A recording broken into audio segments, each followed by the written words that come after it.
Hello ಸ್ನೇಹಿತರೆ, ಶ್ರಮಣಿ YouTube ಚಾನಲ್ಗೆ ಮತ್ತೊಮ್ಮೆ ಎಲ್ಲರಿಗೂ ಆತ್ಮೀಯವಾದಂಥ ಸ್ವಾಗತ.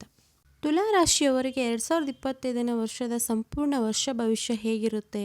ತುಲಾ ರಾಶಿಯವರಿಗೆ 2025ನೇ ವರ್ಷದಲ್ಲಿ ಯಾವೆಲ್ಲ ಶುಭ ಫಲಗಳು ದೊರೆಯಲಿವೆ, ಯಾವೆಲ್ಲ ಅಶುಭ ಫಲಗಳು ಆರಂಭವಾಗಲಿವೆ, ಹಾಗೆ ಆ ಅಶುಭ ಫಲಗಳಿಗೆ ಪರಿಹಾರಗಳೇನು ಅನ್ನುವುದರ ಬಗ್ಗೆ ಇವತ್ತಿನ ವಿಡಿಯೋದಲ್ಲಿ ನೋಡೋಣ ಬನ್ನಿ. ಅದಕ್ಕೂ ಮೊದಲು ನೀವೇನಾದರೂ ತುಲಾ ರಾಶಿಯವರಾಗಿದ್ದರೆ, ನಿಮ್ಮ ಕುಟುಂಬದಲ್ಲಿ ಯಾರಾದರೂ ತುಲಾ ರಾಶಿಯವರಾಗಿದ್ದರೆ ಈ ವಿಡಿಯೋವನ್ನು ಎಲ್ಲರಿಗೂ ಕೂಡ ಶೇರ್ ಮಾಡಿ ಮತ್ತು ತಪ್ಪದೇ ವಿಡಿಯೋಗೆ ಒಂದು ಲೈಕನ್ನು ಕೊಟ್ಟು ನಮ್ಮ ಶ್ರಮಣಿ ಟಿವಿ ಯೂಟ್ಯೂಬ್ ಚಾನಲನ್ನು ಸಬ್ಸ್ಕ್ರೈಬ್ ಮಾಡಿಕೊಳ್ಳಿ. ಹಾಗೆ ಧನಸ್ಸು ರಾಶಿ, ಮಕರ, ಕುಂಭ, ಸಿಂಹ ರಾಶಿಯ ವರ್ಷ ಭವಿಷ್ಯದ ಸಂಪೂರ್ಣ ಮಾಹಿತಿಯ ವಿಡಿಯೋವನ್ನು ಅಪ್ಲೋಡ್ ಮಾಡಿದ್ದೀವಿ. ಈ ವಿಡಿಯೋಗಳ ಲಿಂಕ್ ಡಿಸ್ಕ್ರಿಪ್ಷನ್ನಲ್ಲಿದೆ, ಚೆಕ್ ಮಾಡಿ. ಹೊಸ ವರ್ಷ 2025 ತುಂಬ ಅದೃಷ್ಟವನ್ನು ತಂದುಕೊಡುವ ವರ್ಷ. ಈ ವರ್ಷದಲ್ಲಿ ಅದೃಷ್ಟವನ್ನು ಹೊಂದಿರುವ ರಾಶಿಗಳಲ್ಲಿ ತುಲಾ ರಾಶಿಯೂ ಆಗಿದೆ. 2025ನೇ ವರ್ಷದಲ್ಲಿ ತುಲಾ ರಾಶಿಯವರಿಗೆ ಹಣಕಾಸಿನ ವಿಚಾರದಲ್ಲಿ ಅತ್ಯಂತ ಅಧಿಕ ಲಾಭವನ್ನು ಕಾಣುವಿರಿ. ಅಂದರೆ ಕೋಟ್ಯಾಧಿಪತಿಗಳ ಆಗುವ ಯೋಗವೂ ಇದೆ.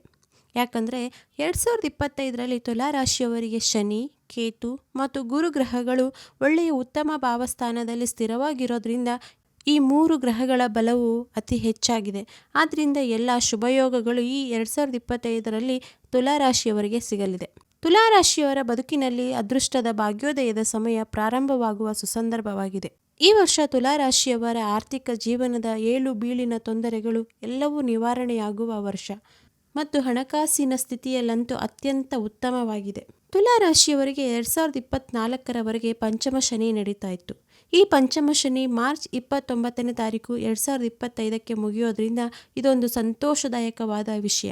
ಅಂದರೆ ಈ 2024ನೇ ವರ್ಷದಲ್ಲಿ ನೀವು ಅನುಭವಿಸಿದಂತಹ ಸಮಸ್ಯೆಗಳು, ಕಷ್ಟಗಳು ಎಲ್ಲವೂ ದೂರವಾಗಿ ನಿಮಗೆ ಒಳ್ಳೆಯ ನೆಮ್ಮದಿಯ ಮತ್ತು ಯಶಸ್ಸಿನ ಜೀವನ ನಿಮ್ಮದಾಗಲಿದೆ. 2025ನೇ ವರ್ಷದಲ್ಲಿ ತುಲಾ ರಾಶಿಯವರಿಗೆ ಮಂಗಳಕರ ಯೋಗಗಳನ್ನು ತರಲಿದೆ. ಅಂದರೆ ರಿಯಲ್ ಎಸ್ಟೇಟ್ ಉದ್ಯಮದಲ್ಲಿ ಧನಲಾಭ ಉಂಟಾಗುತ್ತದೆ ಮತ್ತು ಹೊಸ ವ್ಯಾಪಾರ ಕ್ಷೇತ್ರದಲ್ಲಿ ಹೆಚ್ಚಿನ ಉನ್ನತ ಬೆಳವಣಿಗೆಯನ್ನು ಹೊಂದುವ ಯೋಗವಿದೆ. ಮತ್ತು ಸರ್ಕಾರಿ ಉದ್ಯೋಗದಲ್ಲಿ ಕೆಲಸ ನಿರ್ವಹಿಸುತ್ತಿರುವವರಿಗೆ ಕೀರ್ತಿ, ಗೌರವ, ಸನ್ಮಾನಗಳು ಲಭಿಸುವ ಯೋಗವಿದೆ. ಇನ್ನು ಯಾರೆಲ್ಲ ಸರ್ಕಾರಿ ಕೆಲಸಕ್ಕೆ ಪ್ರಯತ್ನವನ್ನು ಮಾಡ್ತಿದ್ದೀರೋ ಅಂಥವರಿಗೂ ಸಹ ಸರ್ಕಾರಿ ಕೆಲಸ ಸಿಗುವ ಯೋಗವಿದೆ. ಒಟ್ಟಾರೆಯಾಗಿ ತುಲಾ ರಾಶಿಯವರು ಯಾವೆಲ್ಲ ಕ್ಷೇತ್ರದಲ್ಲಿ ಕೆಲಸ ಮಾಡ್ತಿದ್ದೀರೋ ಅವರಿಗೆ ಗುರುಬಲದಿಂದ ಹಣದ ಲಾಭ ಹೆಚ್ಚಾಗಲಿದೆ ಮತ್ತು ವಿದೇಶದಲ್ಲಿ ಕೆಲಸ ಮಾಡಲು ಬಯಸುವವರಿಗೂ ಸಹ ಈ ವರ್ಷ ಅನುಕೂಲವಾದ ಸಮಯ. ಆರೋಗ್ಯ ವಿಚಾರದಲ್ಲಿ ತುಲಾ ರಾಶಿಯವರ ಬಗ್ಗೆ ನೋಡೋದಾದರೆ ಆರೋಗ್ಯದಲ್ಲಿ ಸಹ ಉತ್ತಮವಾಗಿದೆ ಮತ್ತು ಶೈಕ್ಷಣಿಕ ಜೀವನಕ್ಕೆ ಸಂಬಂಧಪಟ್ಟಂತೆ ಈ ವರ್ಷ ಸಾಕಷ್ಟು ಶುಭ ಫಲಗಳನ್ನು ಕಾಣುವಿರಿ. ವಿಶೇಷವಾಗಿ ವಿದ್ಯಾರ್ಥಿಗಳಿಗೆ ಅನುಕೂಲಕರವಾದ ಸಮಯ. ಅಂದರೆ ವಿದ್ಯಾರ್ಥಿಗಳಲ್ಲಿ ತಮ್ಮ ವಿದ್ಯಾಭ್ಯಾಸದ ಮೇಲೆ ಶ್ರದ್ಧೆ ಹೆಚ್ಚಾಗಲಿದೆ ಮತ್ತು ವಿದೇಶದಲ್ಲಿ ಹೋಗಿ ವಿದ್ಯಾಭ್ಯಾಸ ಮಾಡುವ ಯೋಗವೂ ಇದೆ. ಅವಿವಾಹಿತರಿಗೆ ವಿವಾಹವಾಗುವ ಕಂಕಣ ಬಲದ ಭಾಗ್ಯವೂ ಇದೆ. ಇನ್ನು ಕೌಟುಂಬಿಕ ಜೀವನದ ಬಗ್ಗೆ ನೋಡುವುದಾದರೆ ಅದು ಸಹ ಉತ್ತಮವಾಗಿದೆ. ಈ ವರ್ಷ ತುಲಾ ರಾಶಿಯವರಿಗೆ ಶತ್ರುಗಳು ಮಿತ್ರರಾಗಲು ಬಯಸ್ತಾರೆ.